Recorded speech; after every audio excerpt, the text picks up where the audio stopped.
संत भीमभोई जी की ग्रंथावली पुस्तक बृहत भजन माला प्रथम भाग 61 नंबर भजन पर संत ने क्या लिखे हैं, आइए सुनते हैं।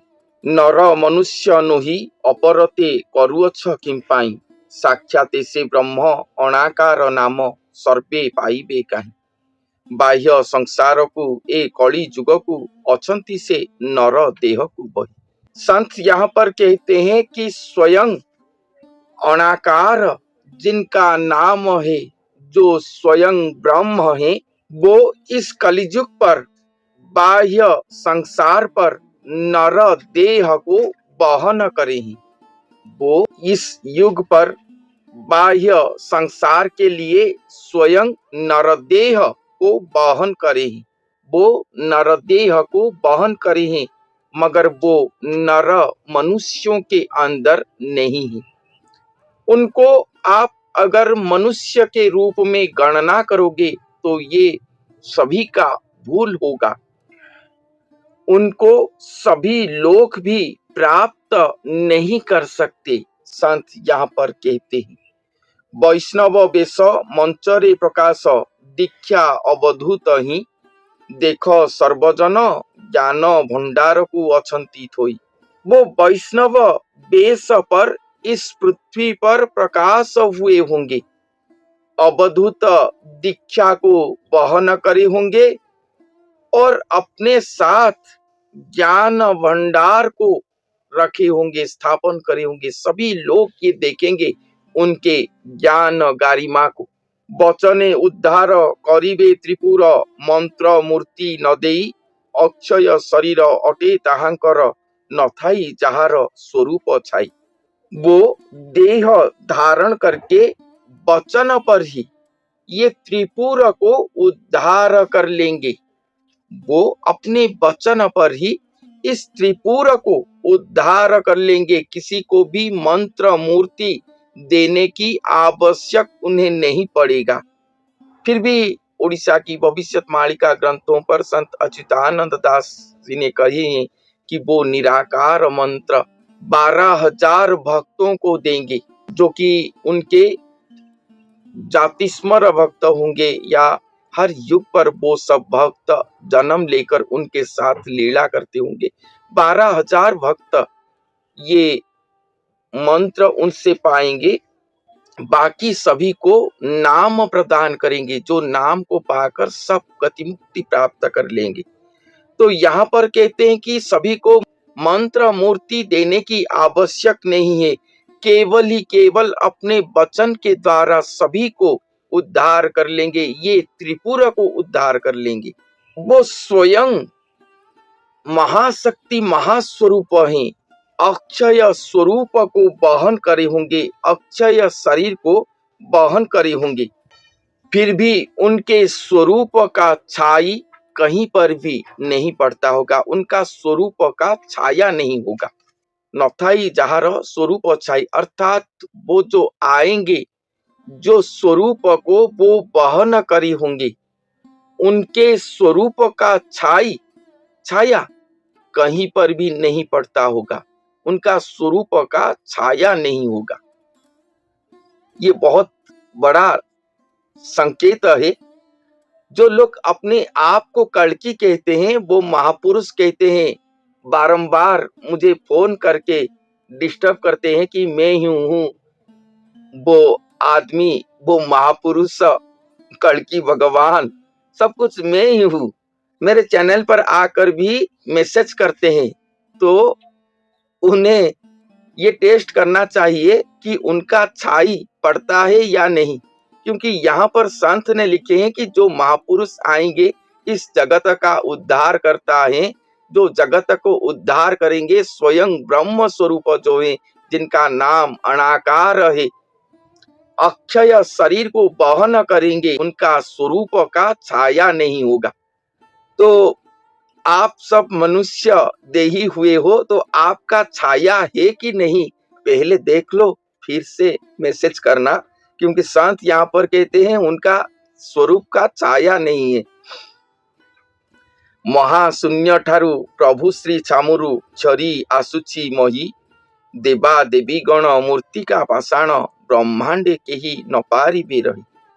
वो महाशून्य से आए होंगे, नर स्वरूप धारण किए होंगे धरती पर, तो उनका कनेक्शन महाशून्य पर वैसा ही रहा होगा जैसे वो पहले थे। उन्हीं के महाशून्यमय स्वरूप के साथ उनका जो कनेक्शन रहा होगा, वही महाशून्य स्वरूप से ही, स्वरूप के द्वारा ही वो सर्व कर्म करते होंगे अपने सृष्टि के लिए। वही से ही चरित होता होगा सब कुछ इस पृथ्वी के लिए। और धरती पर जितने भी देवी देवता रहे थे मूर्ति का पाषाण स्वरूप होकर, वो सब और धरती पर नहीं रह पाएंगे। जब भगवान धरती को चले आएंगे, प्रकट लीला कर लेंगे, तब जितने भी देवी देवता देवालय करके, मंदिर मालिन्य करके धरती पर रहकर पूजा आदि पाते थे, कोई भी और धरती पर नहीं रह पाएंगे। सबको धरती छोड़कर शून्यगामी होना पड़ेगा। कोई भी देवी देवता पाषाण मूर्ति पर इस ब्रह्मांड पर नहीं रहेंगे। और चारों ओर इस पृथ्वी पर केवल ही केवल आत्मज्ञान भाव दृश्य होगा। सभी भक्त जनों के पास आत्मज्ञान भाव दृश्य होगा, आत्म साधना करेंगे, क्योंकि ये आत्मा को गति मुक्ति प्रदान करने की समय है। जन्म मृत्यु चक्र से सभी आत्माओं को मुक्ति प्रदान करने के लिए स्वयं भगवान महाशून्य देही, स्वयं इस ब्रह्मांड का सृष्टिकर्ता गुरु स्वरूप पर विराजमान करेंगे। और एकमात्र गुरु ही सभी आत्माओं को मुक्ति प्रदान करते हैं। और ये मुक्ति पथ अति सहजशील पथ में सभी के सामने वो रखेंगे। इसीलिए कहा गया है कि ज्ञान स्वरूप होकर आएंगे, ज्ञान भंडार उनके पास रहा होगा। वही ज्ञान ही सभी को मुक्ति प्रदान करेगा। सभी आत्माजन, सभी मनुष्य जन, सभी सतजन, सुजन, भक्तजन वो मुक्ति पथ पर सहज पर गति कर पाएंगे। उनको रोकने के लिए कोई भी दैवी शक्ति या दैत शक्ति कोई भी नहीं रहा होगा। केवल ही केवल वो दिव्य स्वरूप को सब ध्यान करेंगे, उन्हीं के पास ही शरण जाएंगे और अपना आत्म मुक्ति प्राप्त करेंगे। यही आत्म ज्ञान भाव ही पूरे पृथ्वी पर दिखाई देगा। यही सार कर्म कहलाएगा धरती पर। देखिब महिमा प्रभु गुण सीमा, स्वामी जेमानों थी बेटी थुई। ये सभी देखेंगे स्वयं भगवान धरती पर आकर जिन लोगों को खुद तैयार करके जगत के सामने उपस्थान करेंगे, प्रस्तुत करके रखेंगे, उन सभी के पास से प्रभु की गुण सीमा को सब देखेंगे। केवल भगवान नहीं, वो भी कुछ जनों को प्रस्तुत करे होंगे। उनके पास रहने वाले भक्त जन, उनके आश्रित जन, वही सभी को भी सब देखेंगे और उन्हीं से ही वो सब जान पाएंगे कि प्रभु की महिमा किस तरह की है। जहाँ को अलेख बोलुछंती लोक मो जीवर गोसाई, निश्चय तारिबे कषण फेड़िबे भणे भीम भोई अधम बाई। संत यहाँ पर कहते हैं कि जिनको मैं अलेख कहता हूँ और सभी लोग जिनको अलेख कहते हैं, वो स्वयं मेरे जीवन के गोसाई हैं। वो खुद सुनिश्चित ही इस जगत भगत सभी को उद्धार कर लेंगे, सभी के कष्ट कषण को नाश कर देंगे।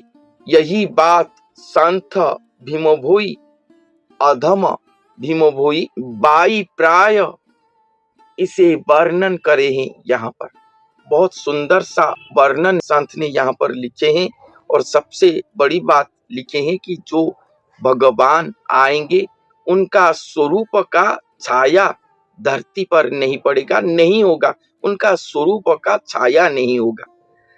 तो जो लोग अपने आप को कहते हैं उनका छाया है या नहीं, पहले आप देख लो। अपने चतुर्पार्श्व पर जितने भी लोग हैं सभी को दिखाओ, और भगवान जो आएंगे, जो भविष्यवाणिका कहता है कि वो अपना दर्शन लीला रचना करेंगे, जो दर्शन लीला के द्वारा ये पृथ्वी का कर्षण दूर होगा, कलियुग का अंत होगा, सत्य युग प्रति घट घट पर स्थापन होगा, उससे प्रमाण सहित करवाओ। उसके बाद कहना कि मैं ही कल्कि हूँ, मैं ही इस जगत का उद्धार करता हूँ। बारंबार फोन करने से या मुझे मनाने से आपका कोई भी फायदा नहीं होगा। मुझे मनाकर क्या पाओगे? कुछ नहीं पाओगे। ऐसे मूर्ख धृष्टामी मत करो। तो आज के लिए इतना ही। धन्यवाद।